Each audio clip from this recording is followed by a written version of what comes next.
Okay, so today we're going to be jumping into Photoshop and learning how to work with this software and some of the things you need to know about using what's called raster-based software.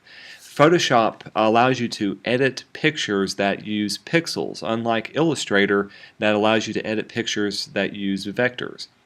Anything that's pixel-based is also known as raster-based. Raster is a German word that means kind of like grid.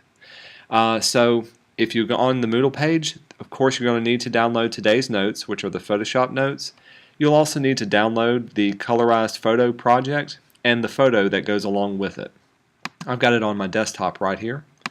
Some of the topics that we'll be talking about, first of all, we will be just jumping into Photoshop and I'll show you the basic layout. You'll see that this software is very similar to the other software we've been using, Illustrator and InDesign. Also, we'll be using the paintbrush. The paintbrush for Photoshop is a lot like the pen tool in Illustrator. You're going to be using it a lot, and so it's very important to know how to use it and how to work with it. Also in Photoshop, this is a layer-based editing software, which means not only can you work on one image at a time, but you can add things to different layers, just as you're working in Illustrator. But it's treated a little bit differently in Photoshop. So let's jump in and I'll give you just kind of the tour of Photoshop. Now I'm using version CS6 and the one we have in class is actually CS5, but everything we're going to be doing today and the future projects should be exactly the same. So we'll click on this icon and it'll open it up. First of all, if your desktop doesn't look the same as mine, that's okay. You can always go to Window, down to Workspace, and be sure Essentials is chosen, and that's usually the default one. Just as in Illustrator and InDesign, you've got your toolbox off to the left hand side, and if you click on the gray bar you can move it around and make it two column. At the very top, these are your tool options, and of course these tool options are going to change depending on what tool you have selected, so pay attention to what options are available when you select each different tool. Even above these you have your drop-down menus, and we'll get into using some of these later on. And on the far right side are usually where your palettes are located. And there's a couple of palettes that you always want to make sure you have open. And you can easily find these. First one is the Layers palette, and it's usually at the very bottom right-hand side. This will control all the layers that's in your document. Second, there's the Adjustments layer. And at the very top, you'll want to have your swatches of color already opened up. This is just a quick way you can find different colors to work with. Another really good one to have open is called your History palette, and it's usually found in collapsed form right here, but if you click on it, it'll open up and some more information will load up once we start working with it. As with all the other software, if you want to create a new document, you can go up to File, down to New, and this will give us our New Document dialog box. And there's a few things you need to pay attention to when making a new document in Photoshop. First of all, you always need to know the height and the width. In Photoshop, however, you can choose different types of measurement systems, and right now I have it set up to pixels. If I was working on something that was to be just displayed on a screen, pixels would be perfect. But in most cases I just want to make sure I have inches selected, and I give it the height and the width. The second most important thing to remember is the resolution of your document. Now remember, a raster image is made up of pixels. The more pixels you have tightly packed into your image, the better quality image that you'll have. So for instance, right now I have my resolution set to 300, that's pixels per inch. That means every inch of space that I have, there are going to be 300 individual pixels lined up within one linear inch of it. Now if I was to lower this down, a good screen resolution is like 72 pixels per inch. And this is good for your eyes to see if it's just on a screen. Of course there'll be fewer pixels, which means my image size, my file size is a lot smaller. If you're getting something printed, you generally want to have a large resolution. And so printers like for you to turn in work that's between 300 and 600 pixels or dots per inch. Now look at my file size. Notice that it's 9 megabytes, nearly 9 times the size as what it was before. So anywhere between 300 and 600 is usually pretty good for a rasterized image. The third thing you need to pay attention to is what color mode you're working in. Photoshop gives you a couple of different options. The two most common ones are RGB and CMYK. RGB is used for screen display graphics. These are things if you're making something for a website or if you're making something to be displayed only on a computer screen. Computer screens use RGB color mode. But if you're getting something printed off, you want to use CMYK. These are the four colors that any printer uses: cyan, magenta, yellow, and black. And so when you set up your color mode, you can set up your document to be very friendly to these type of colors that can be printed off on a printer.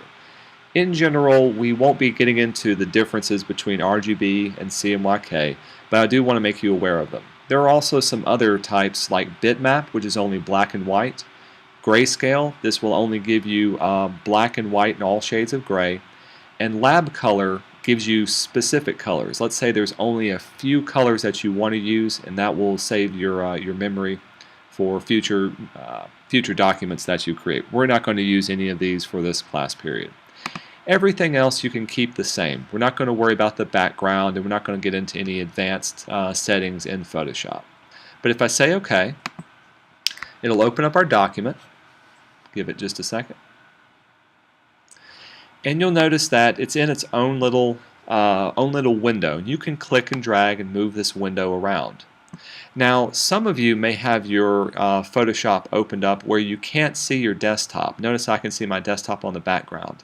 Yours may look like this. If I go to Window and choose Application Frame, it'll set everything with a gray background, and it's all contained within this one big frame. And if yours looks like this, that's totally okay. It just gives you an opportunity to see one thing at a time and kind of get you to focus in on your work. I personally like to be able to see the background that I'm working on. So I'm going to go to Window, down to Application Frame, and turn it off. And that's all that I'm doing. I just want to be able to move my window around freely. If you do want some extra space to be able to see the sides of it, at the very bottom right hand side you can click and drag, and that'll open up your window a little bit more. Excuse me. One thing to pay attention to in Photoshop, unlike the previous ones where you had your work area, this is where you can make things and paint and put things on there, and then you had your artboard area off to the side. Photoshop doesn't have that. Anytime you make something, it has to be made within inside this work area. There's nothing you can make to be put off on this side that can be seen or can be printed. When we start working this, you'll see what I mean. Also, notice on the top and the left-hand side, I have two different rulers. This is great for setting up guidelines, which is what we'll do later. And if you don't see your rulers, you can go up to go to View, and there's rulers right there. Notice the command key for that is Command R. Turning those on and off will be able to see the rulers that you're working with. Now if you do have two images open, for instance, I'll open up today's project photo, and watch how I'm doing this. I'm taking the photograph and I'm dragging it down to the Photoshop icon, and we'll let it open up. Notice now that it's opened in one frame by itself, but if you look at the top left hand side, here's my untitled document that I created, and I can click on it to choose it, and I've got the other photo in another one. If I want to undock both of these, click and drag it off, and then now it's going to be open into its own window. This is another reason why I like working with the application frame turned off, because I can open up two different windows to work within. Here's another thing to pay attention to regarding resolution. Let me show you the resolution for this image. So I'm going to go to Image and look at the image size, and this is where I can get the information. Notice that it's 5 by 7 and the resolution's 300. Let's say I changed it to something smaller. It's still a 5 by 7, I'm just taking up fewer pixels. If I say OK, first of all it's going to make my image smaller. And watch what happens if I put this 5 by 7 image it looks nice and big on this one, and drag it into my new document. It's going to be small. The reason why, even though this one's 6 by 6, it's smaller is because this document, if I go to image size, is still 300 resolution. You're taking up fewer pixels on a larger canvas. So that's just one thing to pay attention to while you're working. So let's close this out and actually jump into today's lesson. I'm going to click the red button, and in this case we don't have to save it for what we're working on. If I wanted to undo any changes that I've made, for instance I changed the resolution, I can always go to Edit and either step backwards or undo, which is one thing that I can choose. In this case it'll bring it back to a nice full resolution. Hey, bonus points for anyone who can name this this early actress. So here's another thing to look at. Let's look at our layers palette. I'm going to drag my layers palette out so we can see it easily. The layers palette lets you know what layer you're working on, and of course you get a little preview of what it looks like, and also what other layers that you could be working on as well. Just as in Illustrator, when you make an object, it's on its own layer and you can adjust the placement of it. In Photoshop, you're not really making objects. You have to work within a layer that you want to work on. So if I was to do any edits to this one, notice I've chosen the background layer, which is what the picture is on. I need to make sure background is selected. If you want to make a new layer, click the new layer icon down at the bottom right hand side, and it's going to create a new transparent layer. If you see the little checkered pattern, that means it's empty, it's transparent, and it's on top of the background layer. So I'm going to zoom out.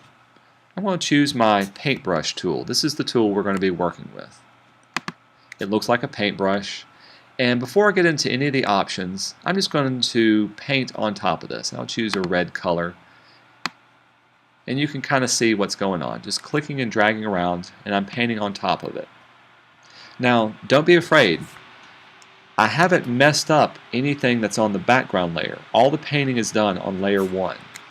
This means if I was to choose my move tool, I can actually move around my painting and place it wherever I need it to be. Notice that if I go off to the edges, you can't see anything that's out that side. That's what I was talking about as far as not having an artboard to place things on. But anything that I do is only on layer 1. I'm not affecting the background layer. And this is great for being able to make edits to your photographs and make changes without actually destroying the original artwork that you're working on. And I can continue to make edits, paint on top of it, move things around. It's all good from there. If you need to erase a layer, I've got layer 1 selected, and I know I have it selected because it's highlighted in blue. You can click the trash can, and it'll say, are you sure you want to do this? We'll say yes, and then layer 1 has been deleted as well. You'll notice on the background that it has a little lock icon. This lock means that you can't really make any changes to this particular layer. Now you can paint on top of it, so if I was to grab my paintbrush, yeah, I could paint on top of it to undo the last thing that I did. But the lock means I'm not able to move it. It gives me a little error saying, hey, I can't do that. And I also can't delete it as well. Notice that the trash can icon has been turned off. So what I need to do is to make a new layer to work on. So we're going to work on layer 1. Let's grab our paintbrush tool again. And just as in Illustrator, if you click and hold on there, you can see there's some different paintbrushes to choose from. We're not going to worry about any of the rest of these. Just make sure that the brush tool is selected. Let's look at the top at some of the options that we can choose from here. The first one is this box with a number in it. And if you click the down arrow, you can see that you can change the size of the brush that you're using. And at the very bottom you can see there's some also other types of brushes to choose from. And some of these mimic different textures, some of these have different shapes to them. But what I'm going to use is just a general rounded brush at the top. If I move my mouse over, you can see it's a rounded brush and you get an idea of the size of that brush. And of course I can change the size of it by moving the slider. You can see it gets bigger or smaller depending on what size I want to make it. The hardness has to do with how the edge of the brush, how hard or soft the color is going down. Let me back up and show you what I mean. So if I was to paint with this one, the hardness is 100%. And you can see it has a very distinguished edge to it. Now if I click the down arrow and make the hardness, let's make it 0%. So this is a very soft edge brush. Now if I click with it, you can see the edges of it are much softer. And this is great for blending colors, for getting in and getting transitions from one color to another to be a lot more smoother versus the harder edge brush that you're working on. And sometimes you'll use one over the other. But that's what the hardness allows you to control when working in that. And the size allows you to control the size of your brush as you're working with it. Let me give you two keyboard shortcuts to pay attention to.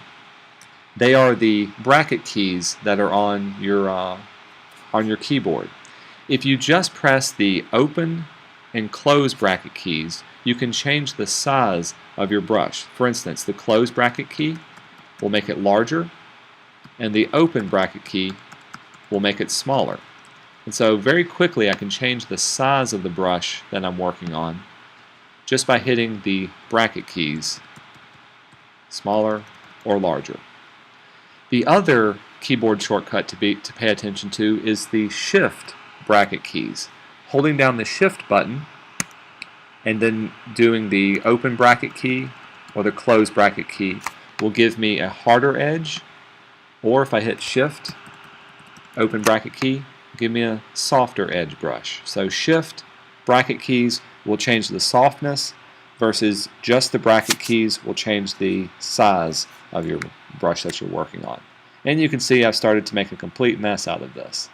Let's say I just wanted to erase away everything that I have on here.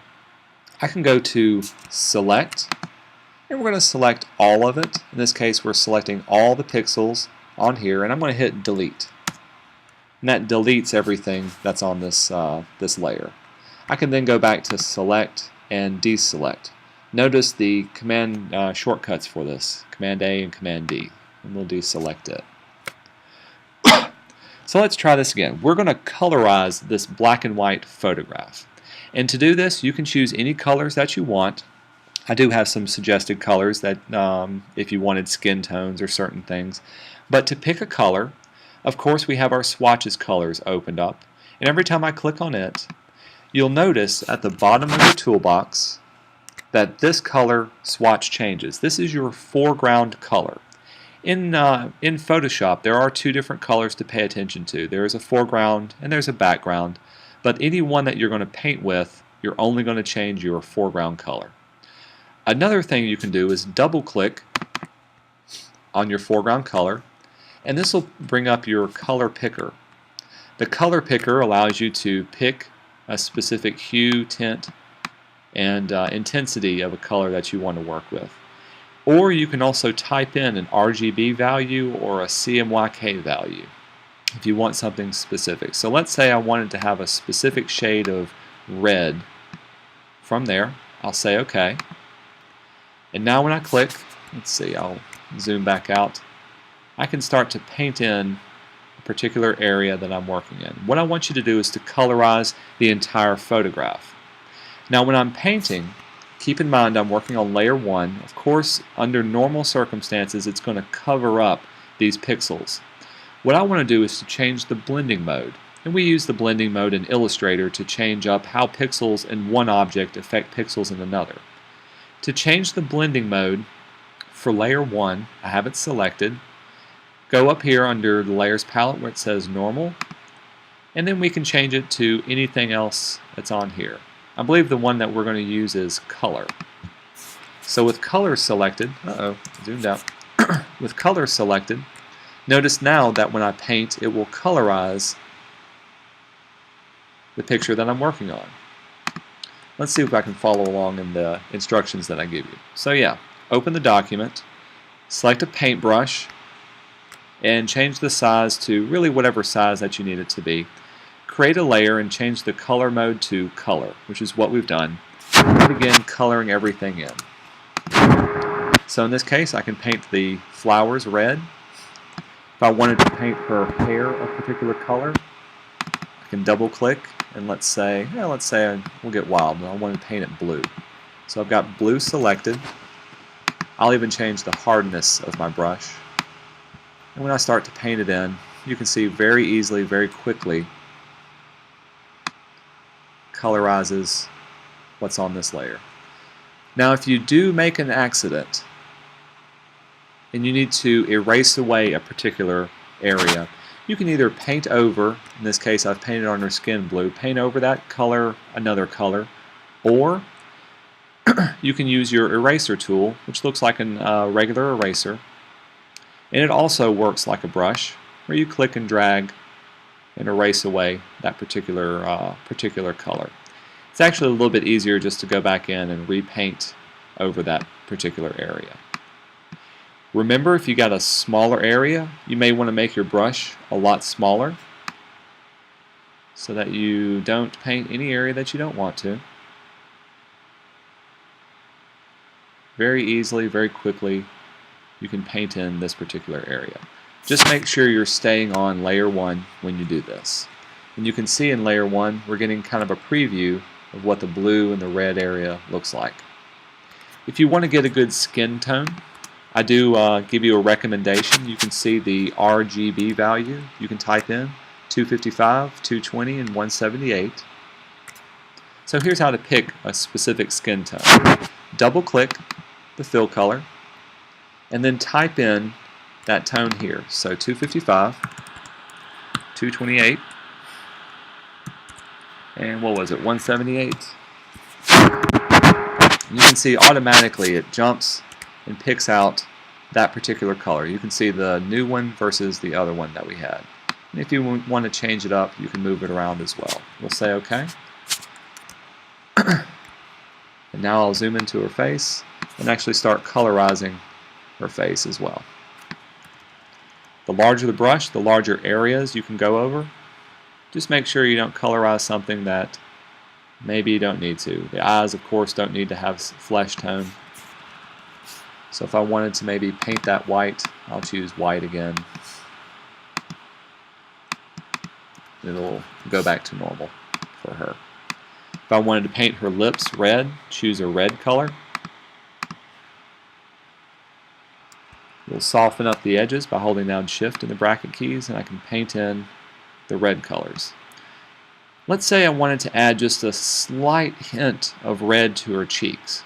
Another thing I can do at the very top is pay attention to the opacity of how much I'm painting. Right now at 100%, I can paint 100% of whatever color that I'm working on. But if I was to drop it down to say 50% or 40%, it'll only paint just a little bit. So now when I paint, it's still red, but it's not as heavy. If I brought it back up to 100% opacity and tried to paint the same thing, you can see it gets very, very red very quickly. I'll undo that one. The final thing I need you to pay attention to is the color mode you're working in. Make sure that the brush color mode at the top is set to normal. You do not want to have it set to anything else. Keep it normal all the time. For the rest of this project, once you finish, colorize the background, colorize her face, her hair, the flowers, and also the dress that she's wearing. Save it. First of all, to save, go to File and Save As. We'll give it just a second. You can give it your name and rename it anything that you want. If you save it as a Photoshop format, this is going to save all of your layers that you've created, in this case the color layer that you're painting on, and also your background layer. And this is best to save if you want to come back and rework on any project that you're working on. But to upload it, I want you to save it as a JPEG. So choose the format, click on JPEG, and notice that it may say copy at the top. That's okay. You can give it any name that you want. But when you do save it, it's not going to save any of the layers. It's only going to be one layer once it's done. So make sure you're finished with what you're working on once you're finished. When I hit save, it'll be saved. It may ask you for some options. We can just say OK. And you'll upload this finished JPEG to Moodle to be turned in. This is a type of project you can easily finish within one class period. If you have any problems or questions, please feel free to ask the substitute or send me an email once you're finished. Alright, y'all have a great day.